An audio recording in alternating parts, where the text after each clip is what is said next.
Ladies and gentlemen, the next speaker needs no introduction. She is somebody that has dedicated her entire life to serving this country and to standing by you and your families every single step of the way.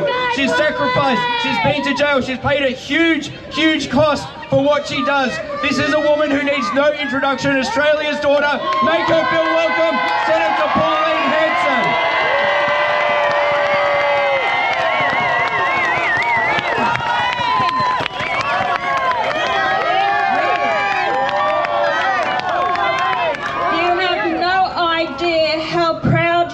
Me feel.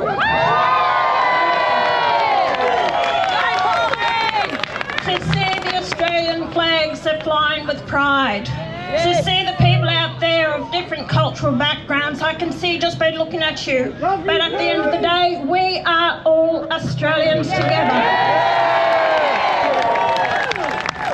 I welcome those people that have come here to find a new life for themselves and their families and future generations.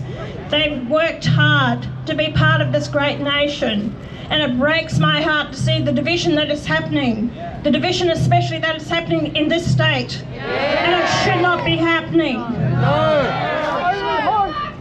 My father said to me when I was thrown out of the Liberal Party in 1996, 14 days before the election, because I was this independent woman that they never thought could win the seat of Oxley, the safest Labor seat in the state. And I actually stood my ground, and I was not going to back away. So they disendorsed me.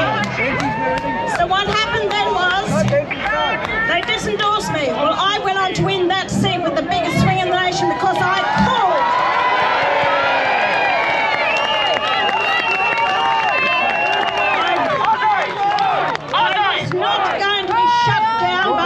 Politicians or by John Howard or the Liberal Party or anyone, because I called for equality for all Australians, and that has always been my message. It is not a condition.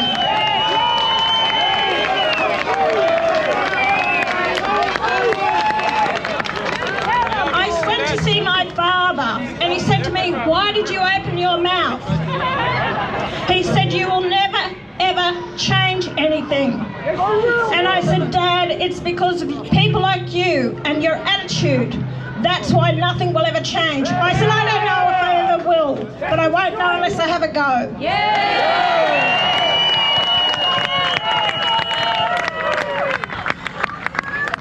I was not born with a silver spoon in my mouth. I came from a hard-working background. I never envisaged myself to be a member of Parliament, and I certainly never saw my life as being in front of people like you and express my views and opinions about how I see my country. But I am privileged and honoured to be a member of Parliament, voted in by the people. I've always tried to be upfront and honest and respectful of my nation and people who belong here. But I will not have politicians or people with self-interest or those activists that want to shut us down who we are. I respect the men and women who have sacrificed their lives for us, for our democracy and our way of life. For too long, since I've been elected to Parliament in 1996, I have seen the plan to divide us as a nation with multiculturalism, globalisation, to take away who we are with dignity, to stand proud. And this is what they've done around the world, divide us. Say we don't belong. We do belong. Never forget that. We do have a culture, and we should be proud of it. We acknowledge other cultures around the world, and we must embrace and love ours. But those activists would think that I'm divisive. I'm not divisive. All I've ever done was want to pull people together to be proud who we are and live in peace and harmony.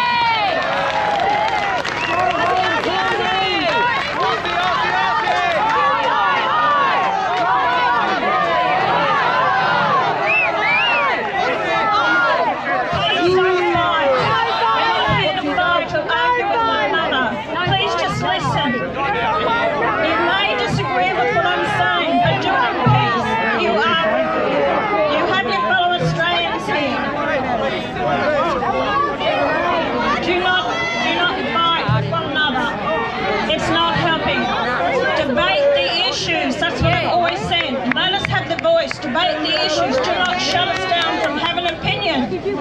Everyone has a right to have an opinion and have a say. Don't shut them down because they may differ from you, as they did this week in Parliament to me because I dare wear the burqa.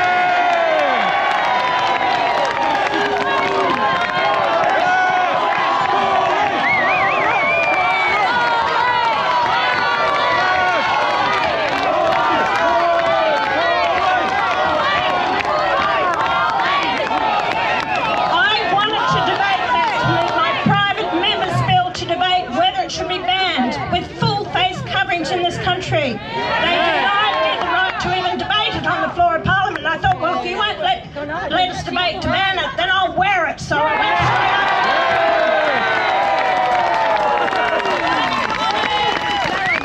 I don't need stunts. It was a protest to say that you are nothing but hypocrites in this place. And they think they will judge me with a 7-day sitting day ban. No, they don't.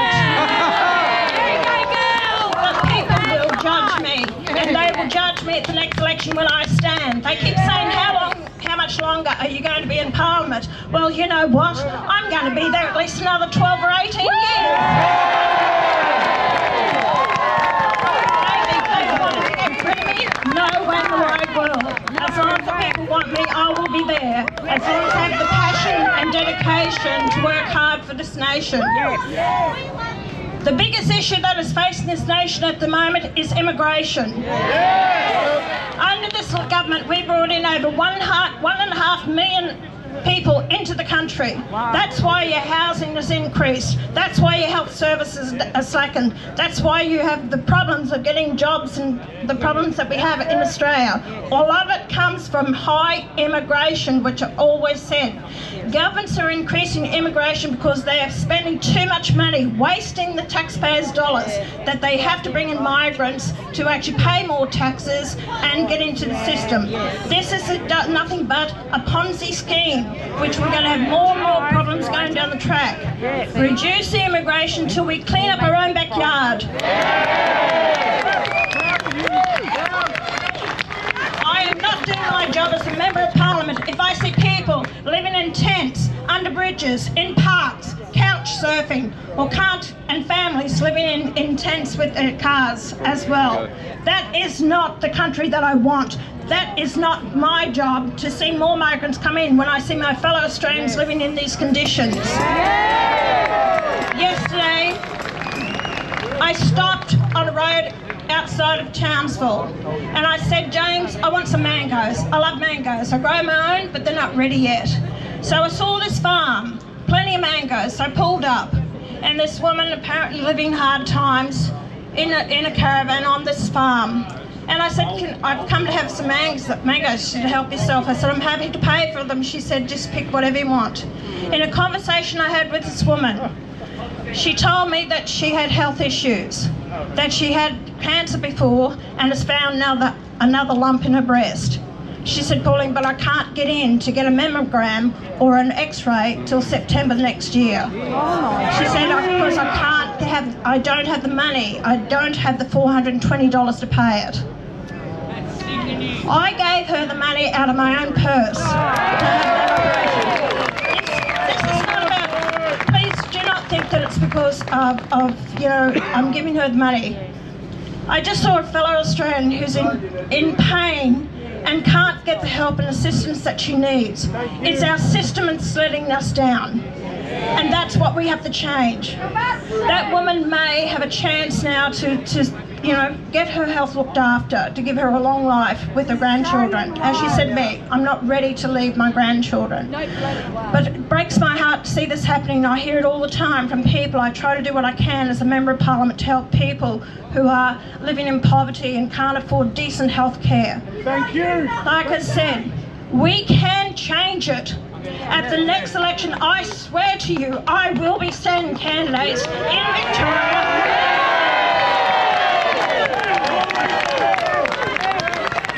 under the banner of One Nation, that we will fight for you to give give you representation on the floor of Parliament, what is right for your state and here.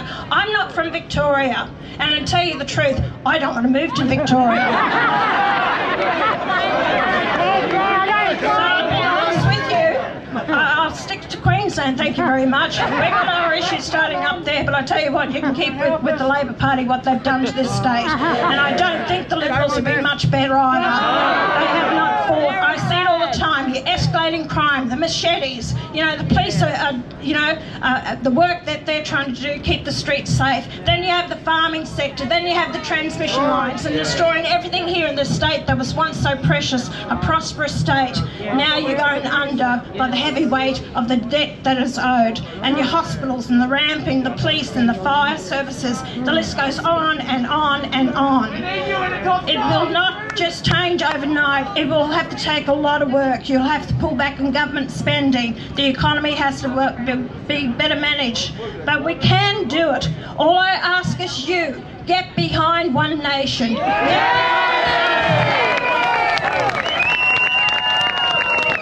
if you think that you will be the right candidate for the next election in November, then please come and talk to us. Come and put up your hand. Don't think it's going to be jobs, sit back and do nothing, collect your pay, because I'll kick you out myself. And I've done it. And believe me, I will. I'm passionate about making change for this country, but it starts with you, the people. The power's with you. You decide if you want to use that power, because I tell you what, the politicians are frightened. They're frightened of change. They protect their own jobs. They haven't got the guts to stand up and say what is wrong with the country, because they're in fear of losing their own jobs or endorsement from the political parties. We can take it back the right way, not through violence. You do it the right through at the ballot box, and you vote for the right people to represent you. And that's what we take back our country.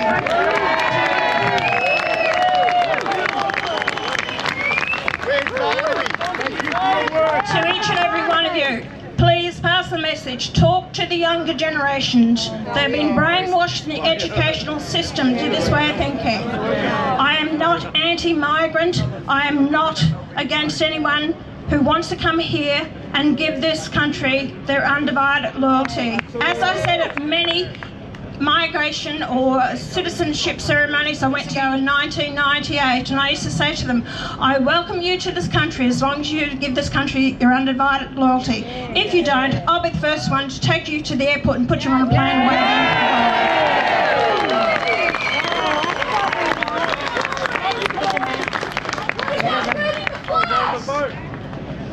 I don't agree with burning flags.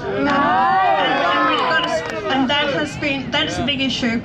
But just to everyone here, please keep safe. Have a fantastic Christmas. It is a time of the year to spend time with your family and friends. Enjoy the festive season. Be safe, and thank you for your support.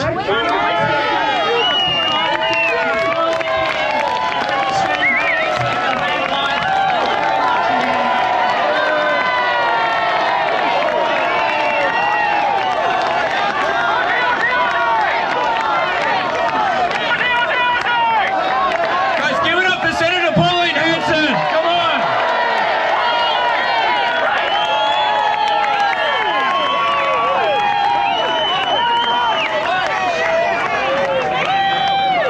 Pauline!